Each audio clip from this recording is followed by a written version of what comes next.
हर साल श्रावण के इस महीने में लाखों श्रद्धालु कठिन से कठिन यात्रा करते हैं। भक्त अपने कंधों पर गंगा जल का कलश लेकर पैरों में बिना कुछ पहने तब तक पैदल चलते हैं जब तक उनकी यात्रा पूरी नहीं हो जाती। ऐसा कहा जाता है कि गंगा जल लेने के बाद भक्त तब तक नहीं रुक सकते जब तक उन्हें भगवान की दर्शन न हो जाए। और ये कठिन यात्रा हर साल भक्तों द्वारा भगवान शिव की कृपा और आशीर्वाद पाने के लिए की जाती है।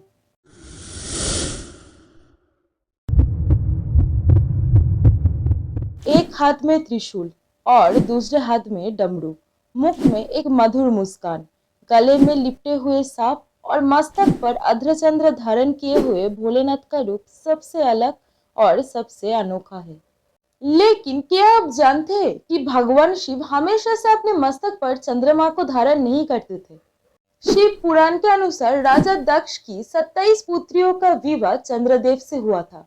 विवाह के समय चंद्रदेव ने राजा दक्ष से ये वादा किया था कि वो उनके सभी पत्नियों को समान महत्व और प्यार देंगे। लेकिन विवाह के बाद चंद्रदेव का सारा ध्यान उनके एक पत्नी रोहिणी के ऊपर ही सबसे ज्यादा रहता था, और जिस कारण बाकी पत्नियां दुखी और उदास रहा करती थी। अपने पति के पक्षपातपूर्ण प्रेम को सहन न करने के कारण उन्होंने अपने पिता दक्ष के पास जाके उनसे शिकायत करते हैं कि चंद्रदेव उनकी उपेक्षा करते हैं। केवल रोहिणी के प्रति चंद्रदेव का प्रेम और अपने अन्य बेटियों की उपेक्षा से दक्ष क्रोधित हो जाते हैं। क्रोध में आकर वो चंद्रदेव को 15 दिनों के भीतर हमेशा के लिए लुप्त हो जाने का श्राप देते हैं, जिससे चंद्रदेव डर गए और इस श्राप से बचने के लिए वो ब्रह्मा जी के पास जा पहुंचे। ब्रह्मा जी ने उनसे कहा कि केवल भगवान शिव ही उन्हें इस श्राप से बचा सकते हैं। तब चंद्रदेव ने शिव जी की आराधना करी, जिससे प्रसन्न होकर शिव जी ने उन्हें अपनी दर्शन दी और उन्हें वरदान दिया कि 15 दिनों में पूरी तरह गायब होने के बाद अगले 15 दिनों में चंद्रदेव फिर से पूरे हो जाएंगे। ऐसा माना जाता है कि इसीलिए हर 15 दिनों के बाद अमावस्या होती है, जब चंद्रमा पूरी तरह से गायब हो जाती है। और शिव जी की कृपा से अगले 15 दिनों तक धीरे धीरे चंद्रमा अपने मूल स्वरूप में आ जाता है, जिसे हम पूर्णिमा कहते हैं। हम भगवान शिव को हमेशा बाघ की खाल को वस्त्र के रूप में पहने हुए देखते हैं, लेकिन ऐसा क्यों? बाघ की खाल के ऊपर विराजमान होने के पीछे भी एक कहानी है। शिव पुराण के अनुसार भगवान शिव पूरे संसार में बिन वस्त्र एक जवान वैराग्य के रूप में विचरण करते थे। एक दिन ऐसे ही विचरण करते हुए वो एक ऐसे जंगल में प्रकट हुए जहाँ कुछ शक्तिशाली ऋषियों के आश्रम थे। वहाँ ऋषियां अपने परिवारों के साथ आश्रम में रहते थे, और जब शिव जी वहाँ से गुजर रहे थे तब ऋषियों के पत्नियां उन्हें देखकर आकर्षित हो गए। हालांकि शिव जी इन सभी चीजों से अनजान थे। जब शिव जी कुछ दिनों तक उन्हीं जंगलों में रहे, इस कारण उन ऋषियों के पत्नियों का मन भटकने लगा, और जब आश्रम के ऋषियों को पता चला कि पत्नियों के बदलते व्यवहार के पीछे का असली कारण, तो वो बहुत ही क्रोधित हो गए। क्रोध में आकर सभी ऋषियों ने मिलकर शिव जी के मार्ग में एक बड़ा गड्ढा खोदा, और अगले दिन जब शिव जी वैराग्य के रूप में वहां से गुजर रहे थे, तब सभी ऋषि मुनियों ने अपने शक्तियों का इस्तेमाल करते हुए उस गड्ढे से एक बाघ को प्रकट किया। उस बाघ ने शिव जी के ऊपर हमला कर दी। तब शिव जी ने उस बाघ को मार दिया, उसके खाल को फाड़ दिया और उसके खाल को अपने शरीर के चारों ओर लपेट लिया। तब ये देख सभी ऋषि मुनियों को ये एहसास हुआ कि ये कोई साधारण वैराग्य नहीं, बल्कि स्वयं भगवान शिव है। बाघ की खाल वाली भगवान शिव की छवि प्रतीकात्मक है। ऐसा माना जाता है कि बाघ की खाल पर बैठे भगवान शिव पशु प्रवृत्ति पर दैव शक्ति की जीत का प्रतीक है। आई एम श्योर कि आपके मन में ये सवाल कभी ना कभी जरूर आया होगा कि भगवान शिव हमेशा अपने पूरे शरीर पर भस्म लगाए हुए क्यों दिखते हैं। इनफैक्ट शिव भक्त भी अपने माथे और हाथों पर भस्म का तिलक लगाते हैं। शिव जी का भस्म से जुड़ा होना कोई नई बात नहीं है, लेकिन इसके पीछे भी एक कथा है। अकॉर्डिंग टू शिव पुराण, कई हजारों साल पहले एक जंगल में एक ऋषि रहते थे। इस ऋषि ने कठोर तपस्या की और बहुत शक्तिशाली हो गए। वे केवल फल और पेड़ की हरी पत्तियां खाते थे, और इस प्रकार उनका नाम प्रन्नाथ पड़ा। एक बार अपने आश्रम के मरम्मत के लिए घास काटते समय ऋषि ने अपने एक उंगली काट ली, लेकिन उन्हें आश्चर्य हुआ क्योंकि उनके हाथ के उस कटे हुए हिस्से से खून की जगह पेड़ का रस बह रहा था। तब ऋषि ने सोचा कि वो इतने पवित्र हो गया है कि उनके शरीर में खून की जगह पेड़ का रस बह रहा है। उनके मन में अभिमान भर गया और वो पूरे संसार में ये ऐलान करने लगा कि पूरे ब्रह्मांड में उनसे पवित्र और कोई नहीं है। और उनके इसी अभिमान और घमंड को तोड़ने के लिए शिवजी एक बूढ़े आदमी का वेश धरकर उनके सामने प्रकट हुए। और जब उन्होंने प्रहलाद ऋषि से उनके बेकाबू खुशी का कारण पूछा, तो प्रहलाद ऋषि ने कहा कि वो संसार के सबसे पवित्र व्यक्ति बन गया है क्योंकि उसका खून फलों और पेड़ों के रस के समान हो गया है। तब बूढ़े व्यक्ति ने कहा कि इसमें खुश होने वाली क्या बात है, ये तो बस पेड़ का रस है।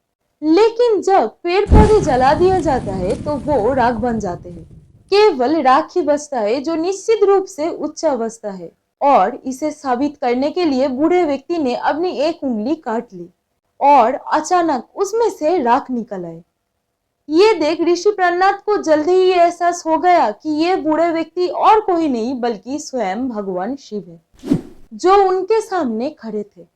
और तब उन्होंने शिवजी से अपने अज्ञानता के लिए क्षमा मांगी। ऐसा कहा जाता है कि तब से शिवजी अपने पूरे शरीर पर भस्म लगाते हैं और अपने भक्तों को परम वास्तविकता का स्मरण कराते हैं।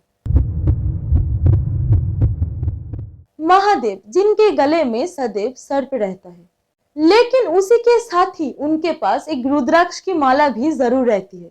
शिव जी के भक्त भी रुद्राक्ष को अवश्य धारण करते हैं। रुद्राक्ष एक एलियोकार्पस गैनिट्रस नाम के पेड़ के फल है, लेकिन भगवान शिव से इसका इतना गहरी संबंध कैसे है?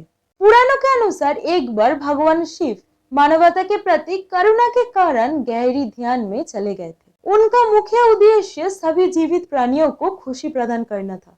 बहुत समय तक ध्यान करने के बाद जब वो जागे, तब उनके आंसू के कुछ बूंदे धरती पे जा गिरे और जहां जहां उनके आंसू के बूंदे गिरी, वहां वहां रुद्राक्ष के पेड़ का जन्म हुआ और इसी वजह से इसका नाम रुद्राक्ष पड़ा।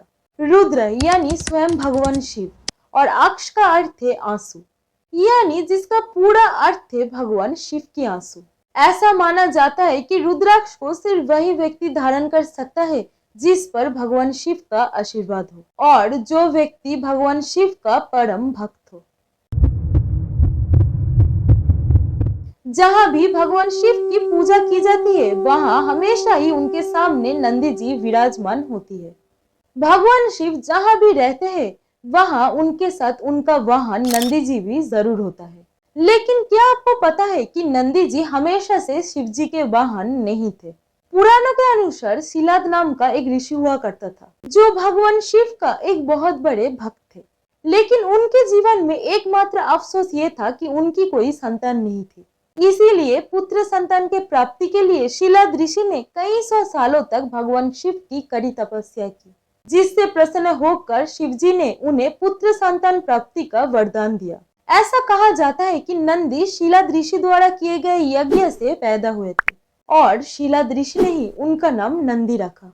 नंदी बचपन से ही बहुत प्रतिभाशाली और भगवान शिव के परम भक्त थे। नंदी भगवान शिव के एक भावुक भक्त के रूप में बड़े हुए और उन्होंने जीवन भर द्वारपाल के रूप में भगवान शिव के साथ रहने के लिए तपस्या की, जिससे प्रसन्न होकर भगवान शिव ने उनकी इच्छा पूरी की और उन्हें अपना साथी, अपना वाहन और हमेशा के लिए अपना मित्र बना लिया। नंदी जी के बिना शिव मंदिर मिलना बहुत ही दुर्लभ है। नंदी जी सीधे शिवलिंग के सामने बैठते हैं। भक्त भगवान शिव की दर्शन करने से पहले नंदी जी को प्रणाम करते हैं। नंदी जी का शिव जी के साथ होना परम भक्ति, समर्पण और निष्ठा को दर्शाता है। So that's it for today's video. अगर ये वीडियो आपको थोड़ी सी पसंद आई है तो प्लीज इस वीडियो को एक लाइक करें एंड अपनी फैमिली और फ्रेंड्स के साथ इस वीडियो को शेयर करें एंड हमारे चैनल मिक्सस्कोप को सब्सक्राइब करें, क्योंकि आपका एक लाइक और सब्सक्राइब हमें मोटिवेट करता है कि हम आपके लिए ऐसे वीडियोस लाते रहें। और अगर आपको भगवान शिव के बारे में ऐसे ही और वीडियोस देखना है तो हमारे इन वीडियोस को एक बार जरूर देखें, जिनका लिंक आपको डिस्क्रिप्शन और पिन कमेंट्स में मिल जाएंगे। So see you in the next video. Till then हर हर महादेव, जय भोलेनाथ।